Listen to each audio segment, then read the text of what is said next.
다니엘서 다니엘 10장 1절 말씀. 10장 1절.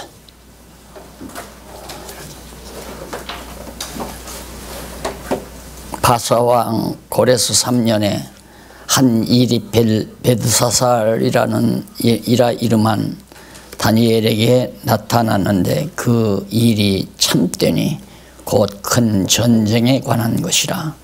다니엘이 그 일을 분명히 알았고 그 이상을 깨달으니라. 1절까지 봉독했습니다. 지난번 우리 공부하는 가운데 물론 내용, 그 교재 내용에서 많이 정리를 하셨으리라고 생각합니다. 그런데 지난번 우리가 공부한 내용 그 자체가 성민나라 세우는 것에 대해서 시작을 했죠. 성민나라를 세우시는 내용이 6장부터 12장까지인데 그게 바로 6262페이지 가로 없는 2번 성민나라 세우심하고 나옵니다. 근데 성민나라의 확증과 시기, 다시 말해서 성민나라에 대한 확실한 증거와 그 시기가 언제냐가 7장까지 나와 있고요. 그 다음에 1차적 징조가 8장부터 소개되죠. 1차적. 다시 말해서 성민나라, 즉 우리 교회와도 밀접한 관계가 있는 나라입니다. 성민의 나라니까 하나님의 나라. 역시 이 다니엘서에서는 이제 유다 국가죠. 하나님의 택한 백성의 나라가 다 바벨론에 의해서 망했지만 다시 세워진다 하는 얘기죠. 그것에 대한 이제 1차적 징조를 8장 9장에서 살펴보고 지난번 강의를 마쳤습니다. 오늘은 2차적인 징조는 뭐냐?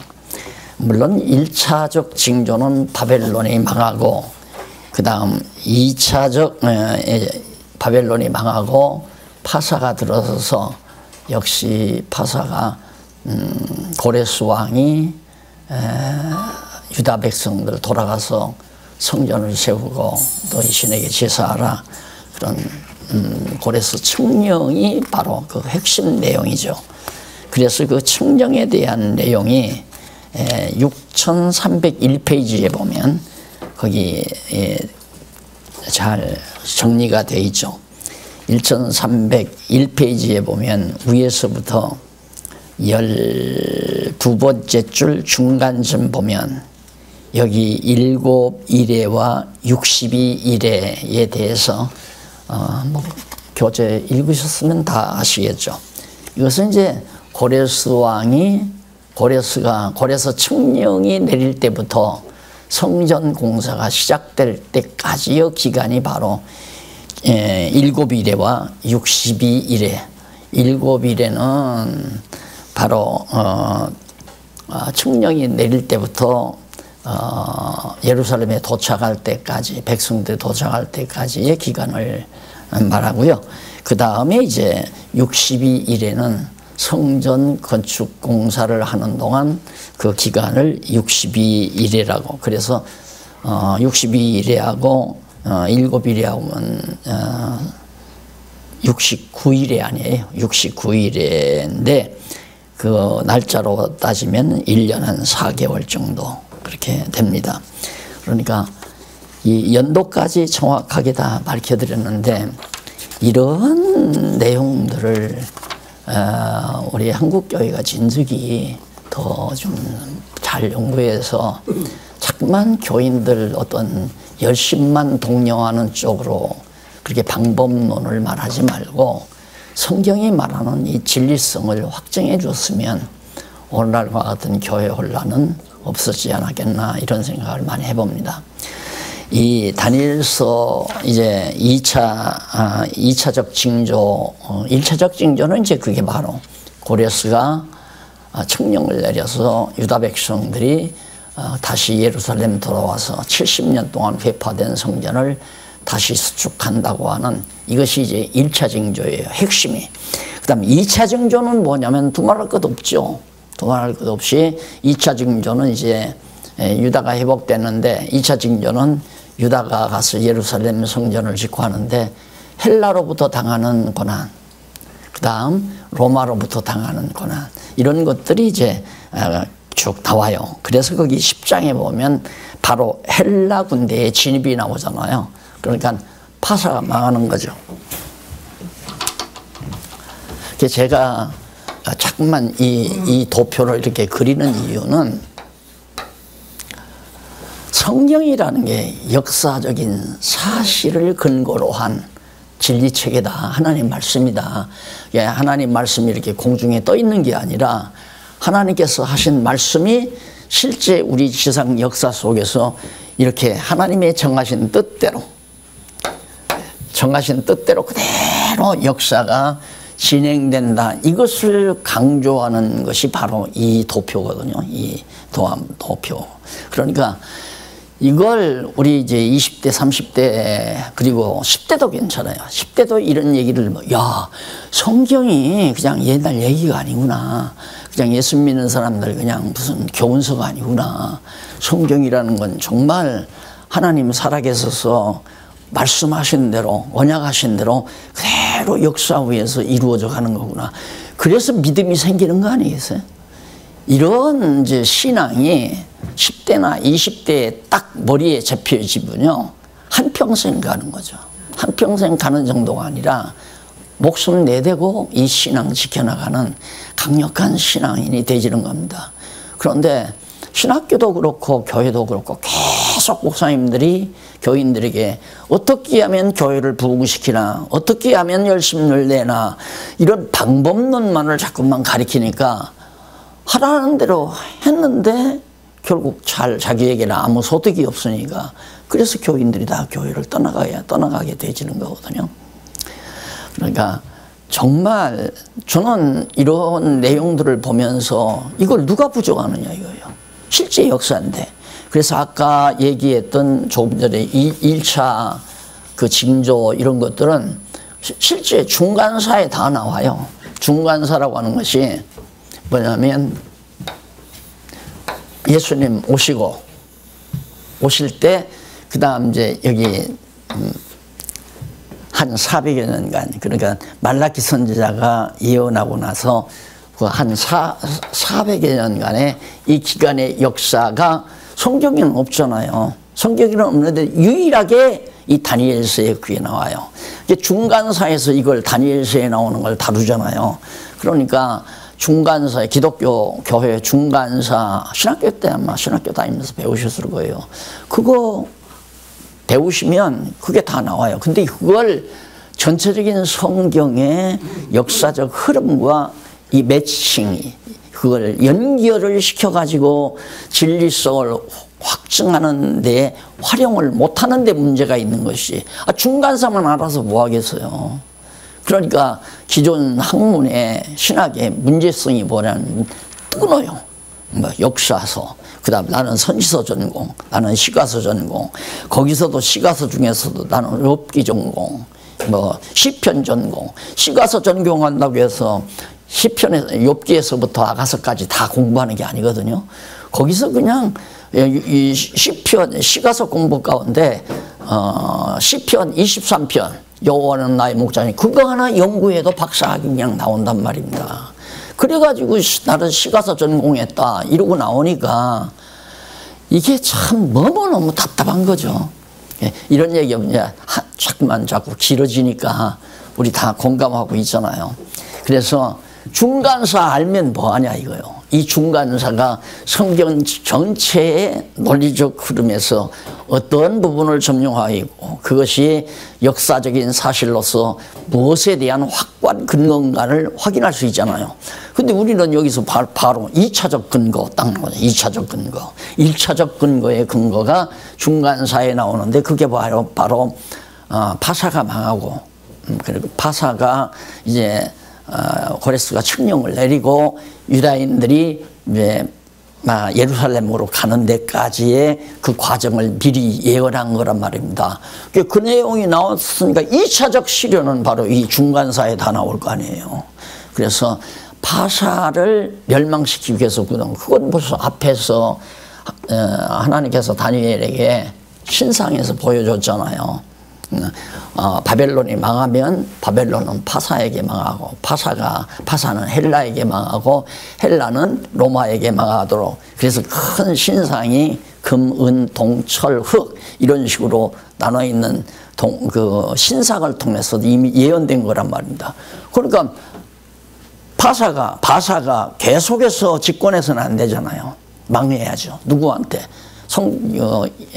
신상을 통해서 예언한 대로 헬라에게 망해야 된다 이 말이에요. 그러니까 2차적 징조로 헬라가 진입하잖아요. 어디로? 바사 제국으로. 그러니까 바사 제국을 멸하기 위해서 저쪽 헬라는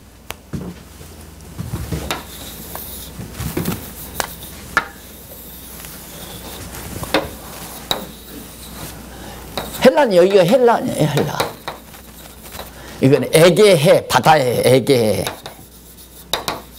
에게해라고 하는 바다인데 여기 끊어졌죠. 그런데 요즘에는 여기 다리를 놔잖아요. 관광 가보시면 일본 사람들이 다리를 놔줬대요. 그래서 여기가 이제 다리가 놔졌는데 여기 이제 마게도냐라고 하고 밑에를 아가야라고 하고 초대교회 당시는. 그런데 여기가 바로 헬라 본부란 말입니다. 그런데 이 헬라가 이제 바사는 이쪽 안에 있죠. 여기가 바벨이고 바벨 옆에 이제 바사 메대가 도시국가가 이걸 쳤으니까 동방을 중심으로 여기가 이제 동방과 서방 이렇게 나오거든요. 동방, 서방. 유럽으로 와서는 서방은 이탈리아, 로마가 서방이고요. 여기가 이제 동로마라고 하고 여기는 서로마라고 그렇게 나오죠. 그러나 전체적으로 보면 여기는 서양, 여기는 동양 이렇게 돼요. 그래서 이제 동양 쪽에서 바벨론 제국이 아수르도 이쪽 아니에요. 아수르도 이쪽이고 동쪽이고 아수르 제국, 바벨론 제국 다 동쪽이고 바사 제국도 동쪽인데 야 우리가 쳐들어가자 하고 헬라가 동방 진출을 하는 거예요. 이게 이제 바로 세계사에서도 나오고 서양사에서도 다 나오는 얘기 아닙니까? 그러니까 학교에서 세계사를 공부한 고등학생들이나 대학생들에게 이 다니엘서를 공부하면 와 그것이 정말 하나님께서 일찍이 다니엘에게 보여줬던 느부갓네살이 보았던 금신상의 예언대로 와 어떻게 그렇게 꼭 이루어질까? 여기에서 하나님 여호와 살아계시기 때문이다 라고 하는 거 보면 눈으로 보이지 아니하는 하나님을 벌써 중고등학교 학생 때 접하게 된다 이거예요. 이게 이제 지금 내가 와서 이렇게 생각하면 참 내가 목회를 시작할 때 차라리 나도 내가 그냥 직접 교회학교를 내가 진두주의 할 건데 딱 뺏겨놔버리고는 과거 그랬잖아요. 교회학교는 그냥 전도사나 아니면 뭐 장로님이나 집사님에게 딱 전문 잘한다고 하는 얘기 잘하고 아이들이 좋아하면 좋았잖아요.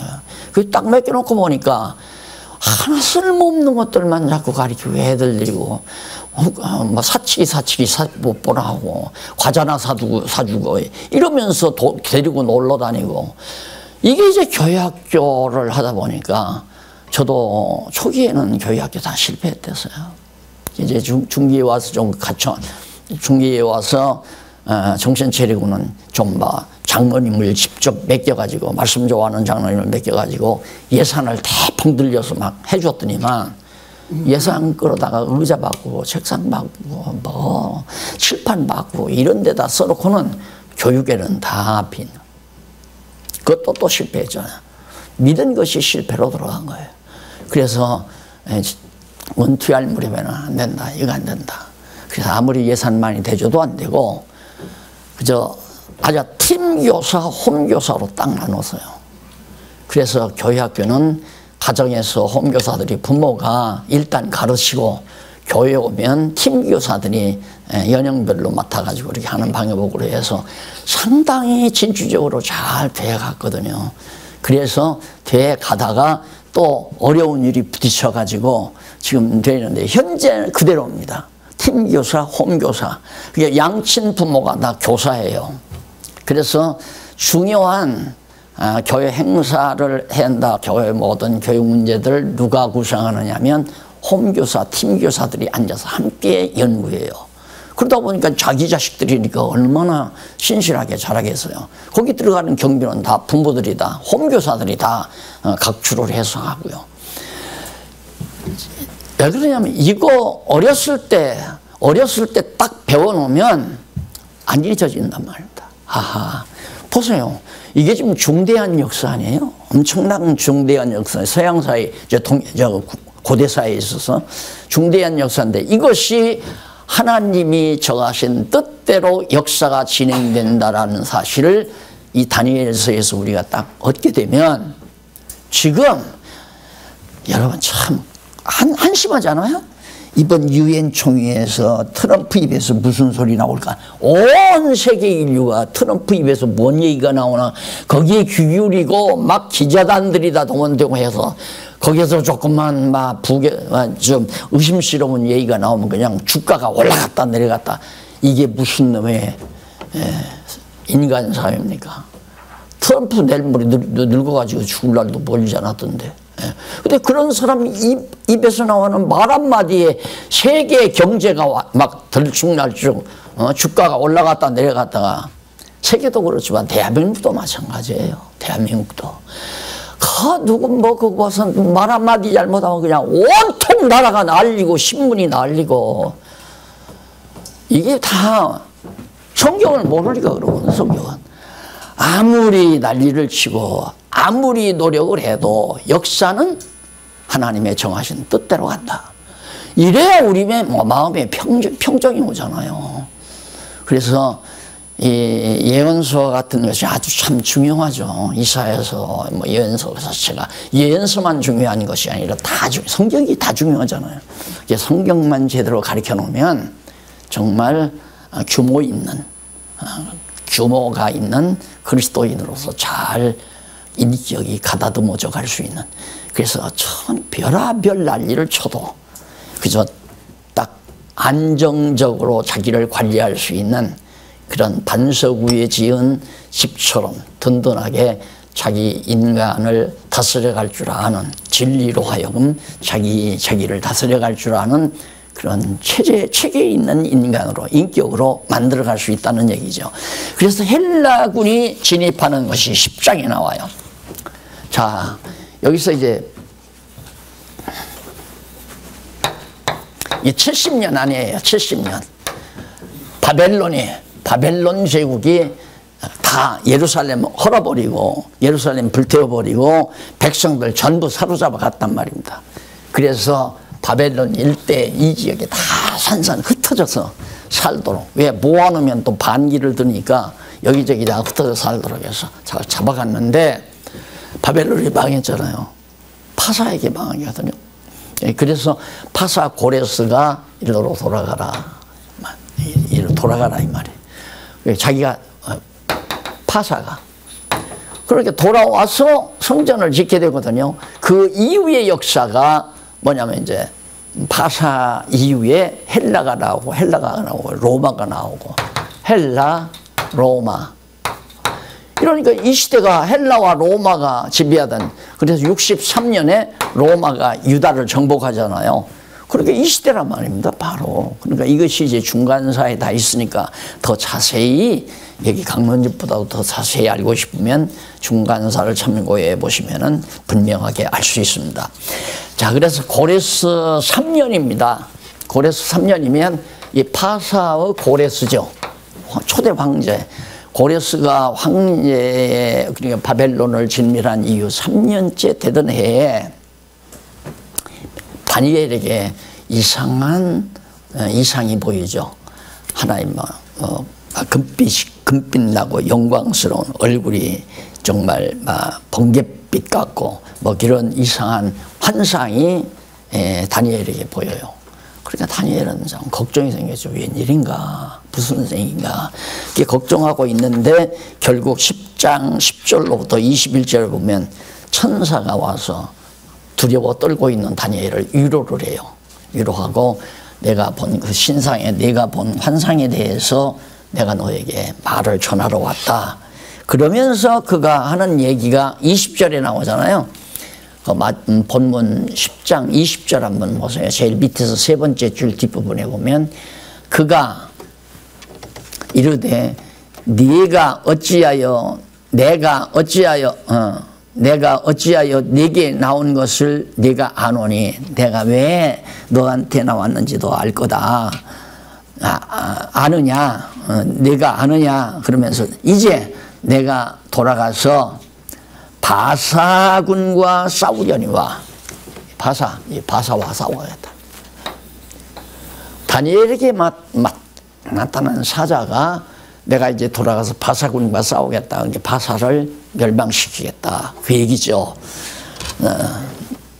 그러면서 싸우려니와 내가 나간 후에는 헬라군이 이를 것이라. 바사와 싸우다가 바로 이제 하나님의 사자가 나가게 되면 누가 오냐면 헬라 제국이 쳐들어올 거다. 일로로. 바사가 여기 바사 제국이 여기 있으니까 일로로 쳐들어온다 이 말이에요. 그대로 된 거거든요. 그래서 나는 처음에 여기 초대교회 유적지 탐사로 갔다가 여기 딱 도착했는데 이쪽에 막 성벽이 쌓이고 야 굉장해요. 여기 전쟁을 해가지고 그래서 이걸 보는 순간 동서양 문명의 충돌지로구나. 동양과 서양의 문명의 충돌지. 그걸 딱 한눈에 보고 알 수가 있겠더라고요. 그래서 이 지역이 굉장히 정말 이 시대의 역사를 탐색하는데 탐구하는데 매우 중요한 요지라고 그렇게 생각을 합니다. 그래서 먼저 진리의 글에 기록된 것으로 내게 보이리라. 하나님의 말씀에 기록된 것으로 내게 보이리라 하면서 나를 도와서 그들을 대적하는 자는 너희 군 미가엘 뿐이니라. 그들을 대적하는 자는 너희 군, 너희 다윈의 너희 군자가 미가엘이 하나님 천사장 아니에요? 군사장. 그러니까 미가엘이 너를 도와서 정말 하나님께서 준비하신 역사를 그대로 진행해 가게 된다는 것을 말씀해 주고 있는 거죠. 그리고 나서 이제 헬라 왕국이 패망하는 내용이 11장에 나와요. 헬라가 이제 또 패망합니다. 그러니까 바벨론이 파사에게 망하고 파사는 헬라에게 망하고 헬라는 이제 그 다음 또 로마에게 망하는 거죠. 그래서 11장 1절로 19절 보면 헬라의 거듭된 남북 간 싸움에서 남방의 승리를 예언해 줍니다. 자, 헬라가 쳐들어와서요. 헬라가 쳐들어왔는데 이게 점령할 거 아닙니까? 이미 이게 했으니까. 그런데 남방은요, 애굽 아니에요, 애굽. 애굽까지 먹으려다가 결국에는 남북으로 패거리가 나눠져 버리고 말아요. 이 역사에 그대로 나오죠. 남북이라는 게 대한민국 남북이 아니라 우리나라 이 시대에 헬라 제국이 바로 여기를 쳐들어와서 바사를 점령하고 이 제국을 점령하는데 애굽이 거기에 이제 반기를 들고 나와가지고 서로 남북 간의 갈등 구조를 일으키게 됩니다.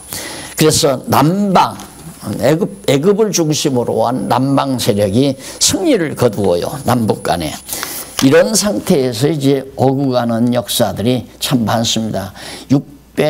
6315페이지 위에서부터 7째 줄 중간에 보면 여기 바사에서 또 새 왕이 일어날 것이요 라는 말은 고레스 왕 위에 새 왕 곧 캄비세스 나오죠. 이거 다 중간사에 다 나오는 얘기예요.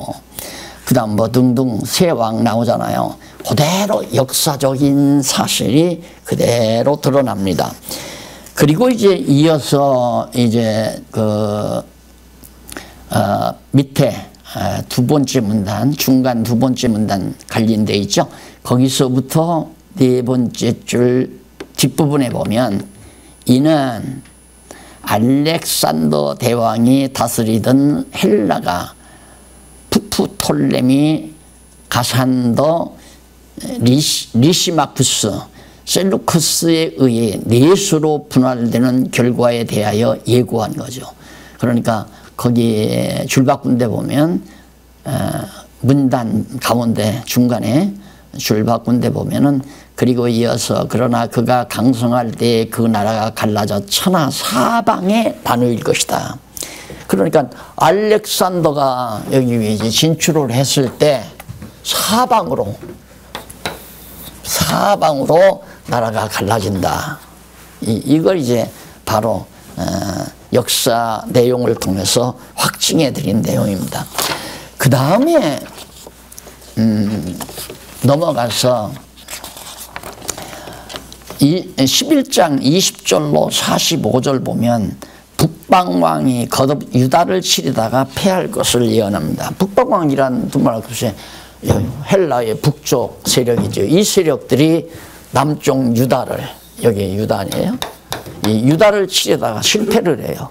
유다를 치려다가 그 장면이 그대로 이제 성경에 아주 많은 분량이 나오죠. 그러면 조금 분할해서 생각해 보십시다. 20절로 27절 6320페이지 20절로 27절을 보면 다니엘 선지자가 북방왕이 강대하게 되지만 남방왕에게 계략이 실패하게 될 것을 예언합니다. 미리 얘기하는 거예요.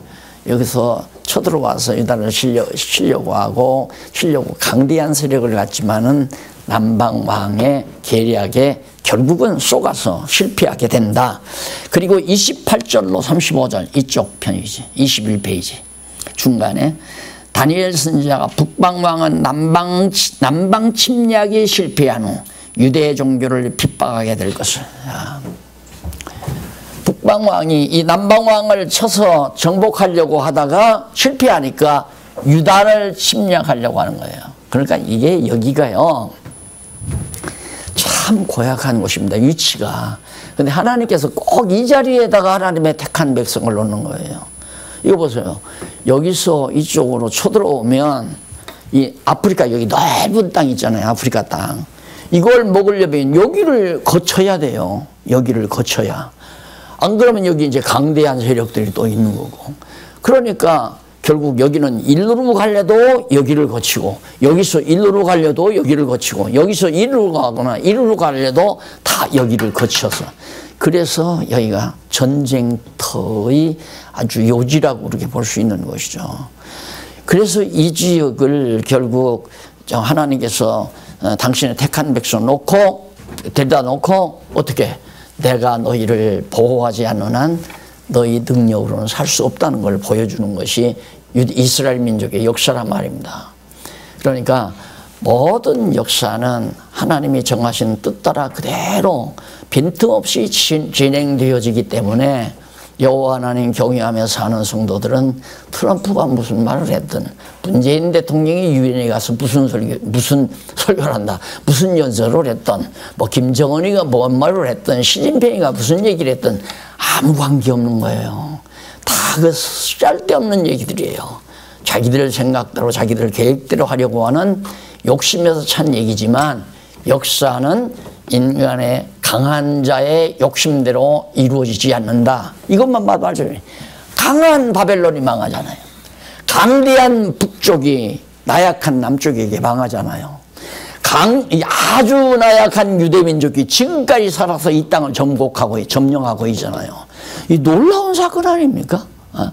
유대민족 얼마나 나약했어요. 이것도 반틈 날아가지고 이때 벌써 바벨론이 다 아수르가 다 데리다가 이때는 아수르가 북쪽 이스라엘 11지파 다 데리다가 다 막 흩어놓아 버렸고 남쪽 유다는 바벨론 세력이 그렇게 해버렸는데 미약한 나라인데 예수님 오신 후에 로마에 의해서 완전히 다 망해가지고 전 세계에 다 흩어져 버리고 말았잖아요. 그런데 2000년 가까이 흐르는 이후에 그 민족이 살아남아가지고 다시 이 땅을 점령했단 말입니다. 이런 것만 봐도 하나님의 섭리를 어느 누구도 막을 수 없다는 걸 알 수 있잖아요.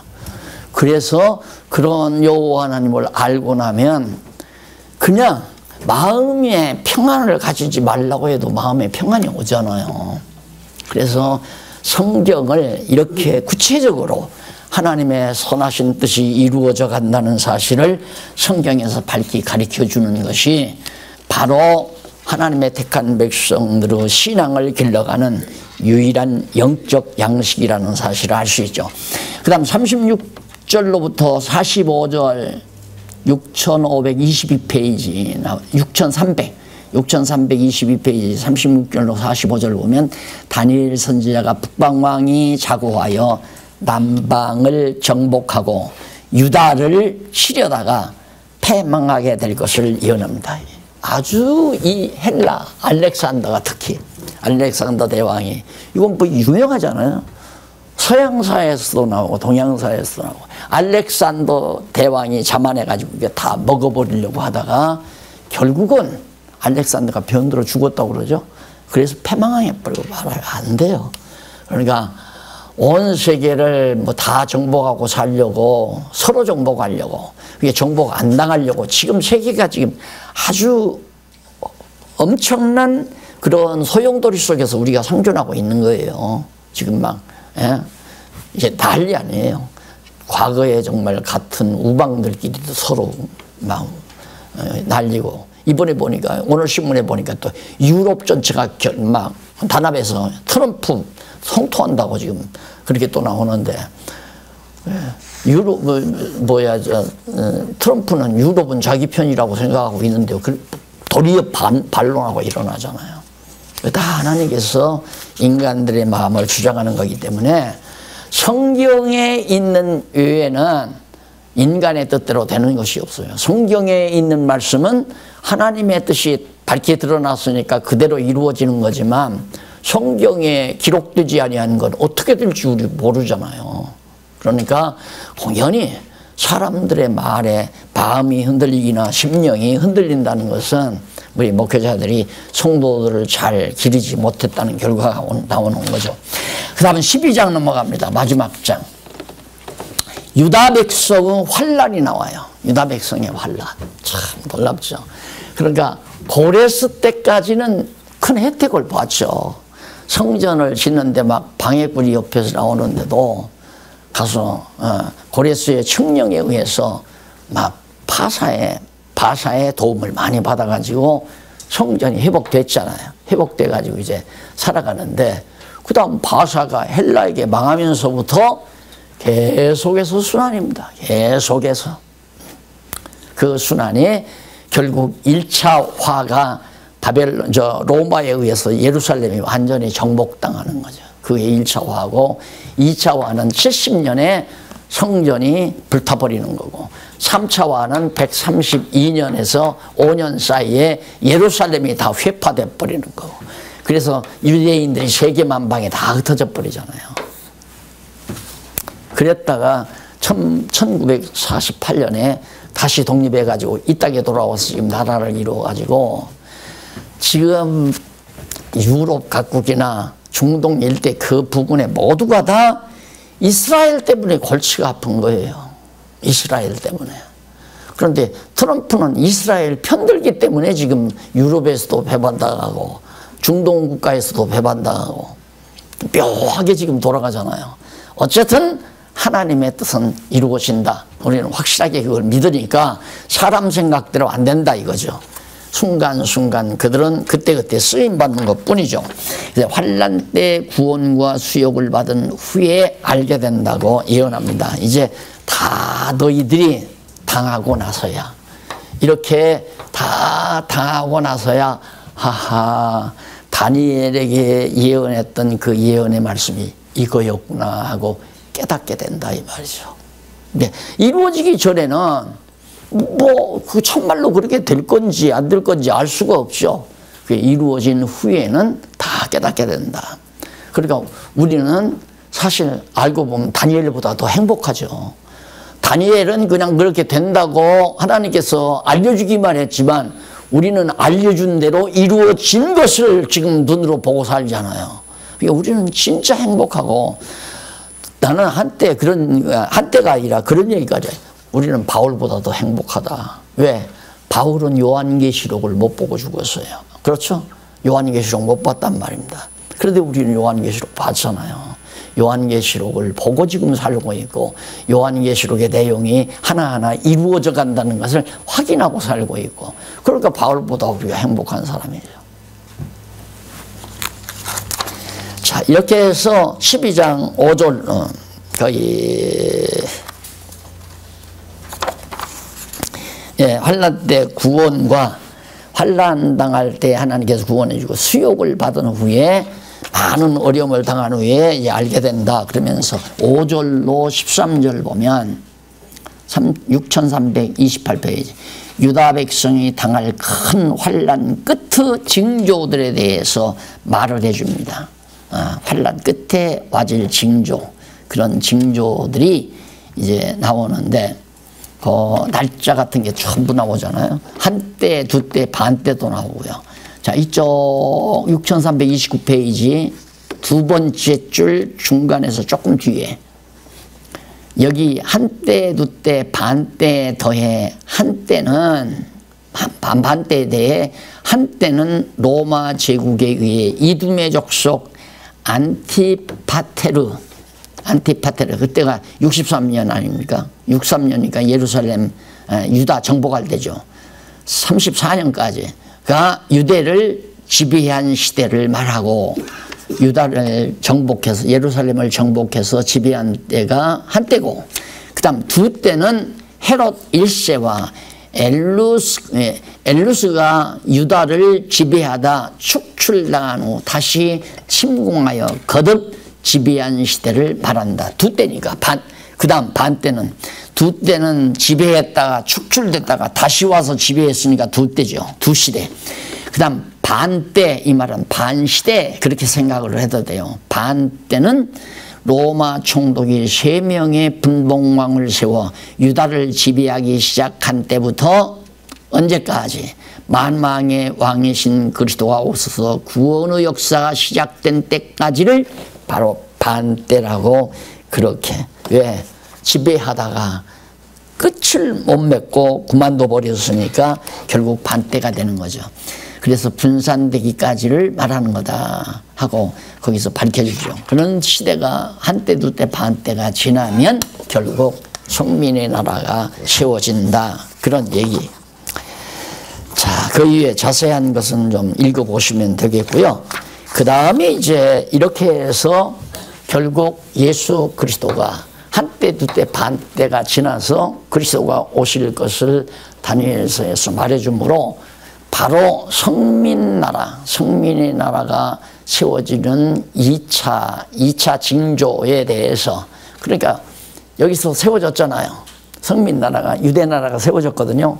환난을 겪어요. 환난을 겪는데 이 유대나라 왕이신 예수 그리스도가 왔어요. 왔는데 유대인들이 자기들의 왕인 줄을 모르고 십자가에 못 박아 죽였어요. 그러니까 결국은 예수 그리스도가 창감나무를 잘라버리고 돌감나무 이방을 적셔서 이방 구원 시대를 열어가는 거죠. 그러니까 성민나라는 이때부터 회복이 되는 거예요. 성민나라가. 징조가, 이건 징조고, 어떤 의미에서는 이건 징조고, 이건 구체적으로 이제 성민나라가 세워지는 하나님의 섭리 내용이 바로 다니엘서에 기록이 되어 있다, 그런 얘기입니다. 대충 줄거리를 말씀드렸으니까 이제 교재를, 제가 말씀드린 줄거리를 근거 삼아서 쭉 읽어가 보시면 연도까지 너무 분명하게 잘 나와 있잖아요. 이걸 우리 정말 성도들에게 차근차근 잘 가르쳐주면 역사를 주관하시는 하나님이 여호와이심이 너무 분명하게 사실로 드러나잖아요. 그러니까 우리는 기도할 때 역사와 만물을 지배하시는 하나님 아버지여 하고 기도를 합니다.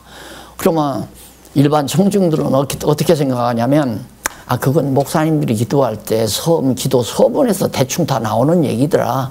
천지와 만물을 창조하시고 우주와 역사를 지배하시는 전능하신 하나님 아버지. 누가 그렇게 믿는 사람이 누가 있느냐 이거. 그렇게 기도하면 젊은이들이 그걸 듣고 정말 대단한 하나님이구나 그렇게 아는 젊은이들이 없다 이 말입니다. 그냥 건성으로 듣고 있다가 그냥 다 교회를 떠나잖아요. 이게 떠나기 전에 왔을 때 이렇게 좀 자세하게 가르쳐서 봐라. 역사 지배하잖아. 천지만물 하나님이 창조했고 창조는 이렇게 했고 쭉 다. 요즘에 내가 그 여손녀 둘이 있는데요. 이놈들에게 좀 가르칠 기회를 놓쳤어요. 가르칠 기회가 언제였냐면 밖으로 나가서 공부하기 전에 가르쳤어야 하는데 밖으로 이제 공부하러 나가기 전에는 할아버지 얘기해 주세요 그러더라고요. 그래서 그게 오래 갈 줄 알았죠. 그 밖에 나가서 한 2년 공부하고 들어오더니만 할아버지 얘기해 달라 소리를 안 해요. 그리고 뭐 좀 보려고 하면 할아버지 나 바쁘거든요 그러고 간단 말입니다. 야 찬스 놓쳤다 싶어요. 이게 들으려고 할 때 얘기를 해줬어야 하는데 그래서 교육이라는 게 다 때가 있는가 보다 하는 생각을 많이 합니다만은 자 2장 소선지자 예언으로 언약 6334페이지 소선지자 그러면 이사야는 이 무렵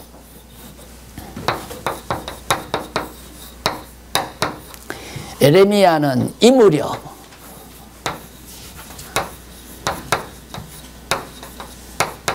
남쪽 유다가 바벨론에 잡혀가기 전 이사야는 북이스라엘이 아수르에게 패망하기 전 그 무렵에 그 다음 이제 에스겔은 이 무렵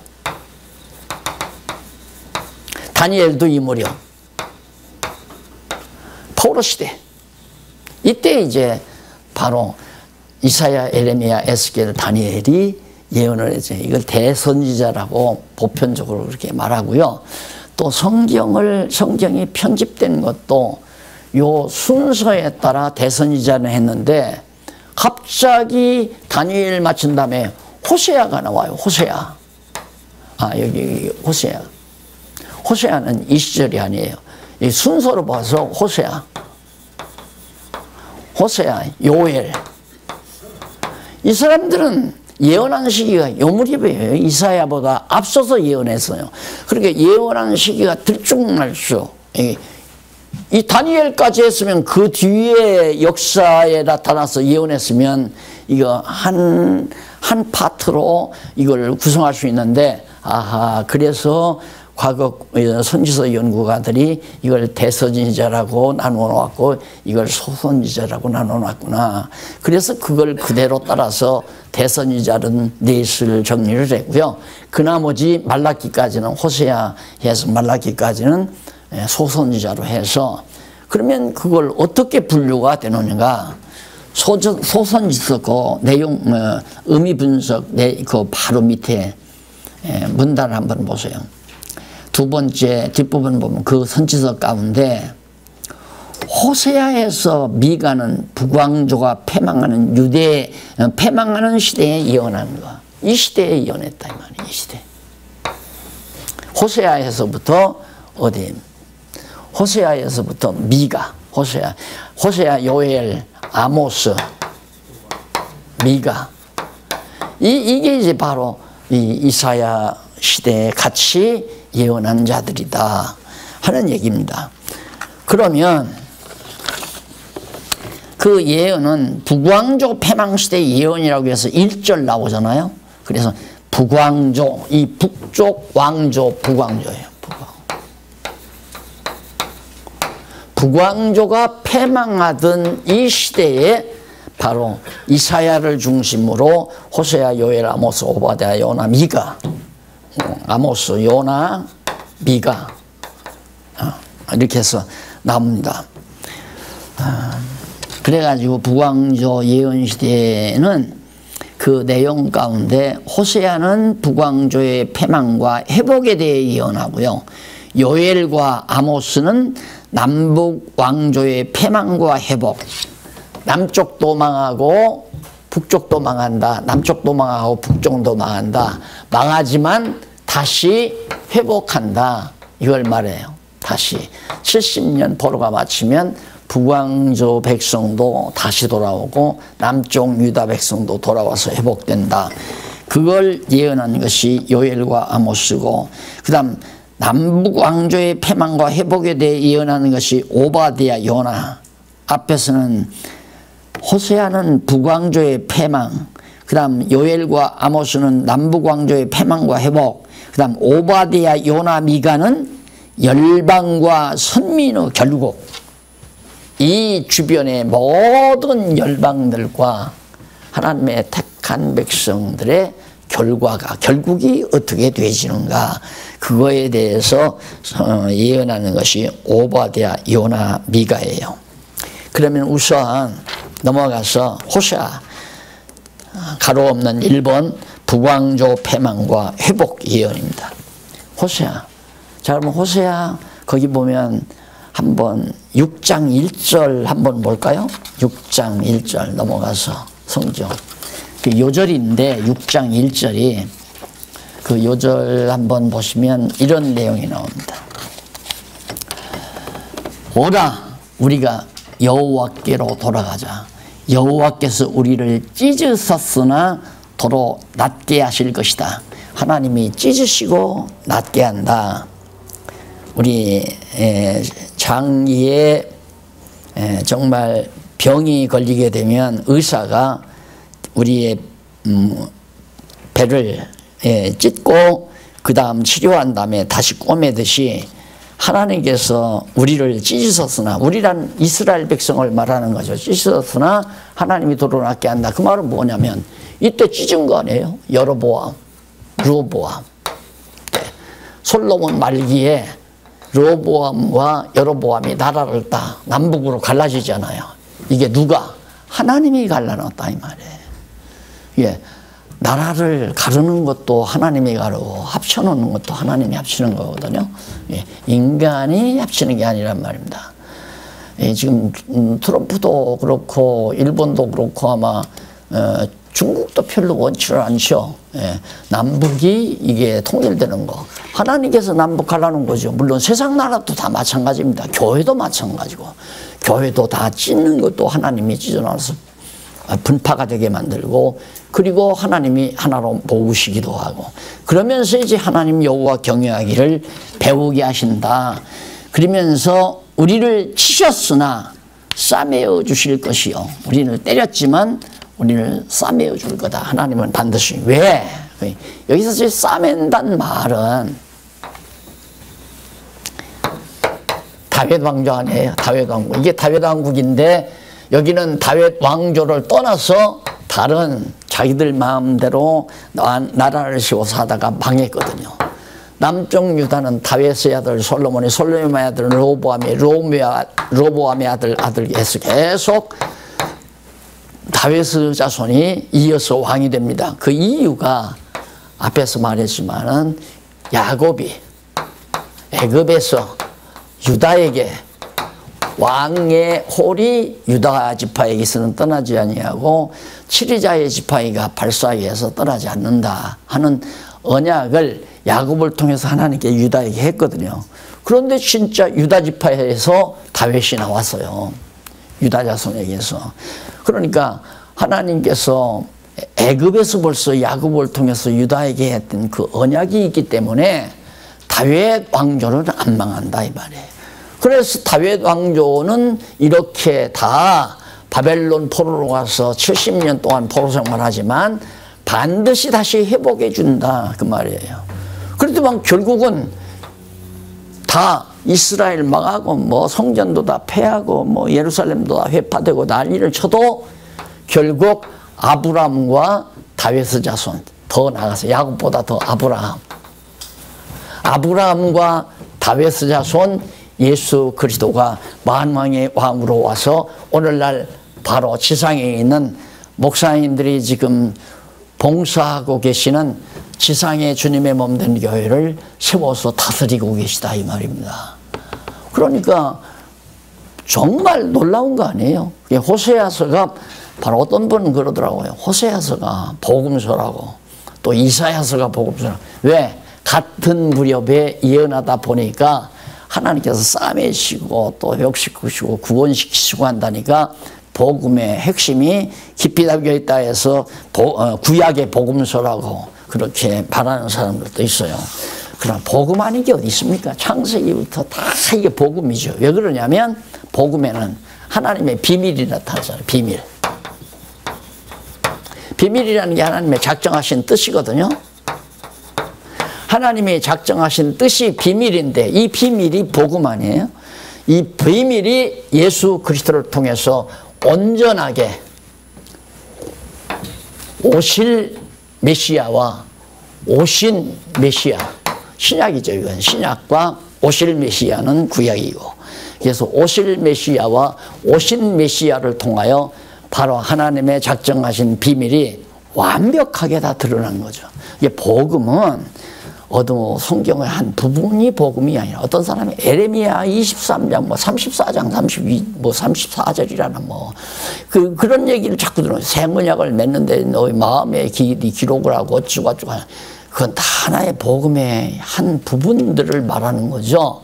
복음이라고 하는 것은 성경 전체가 복음이에요. 왜?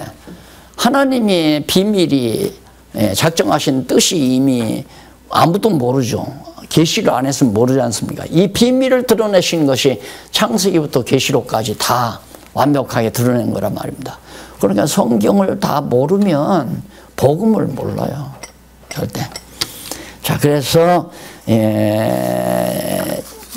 그 1절 거기서 이제 패망시대 예언 가운데 호세아서가 바로 북왕조 패망과 북왕조도 패망을 해요. 근데 회복은 누구면 백성만 회복을 해요. 왜? 백성이 다시 다윗 왕국 치하로 들어오는 거죠. 그러니까 다윗 왕국을 떠나서는 안 되죠. 다윗 왕조를 떠나서는. 그러듯이 다윗의 아들로 오신, 자손으로 오신, 아브라함과 다윗의 자손으로 오신 예수 그리스도를 떠나서는 절대 구원이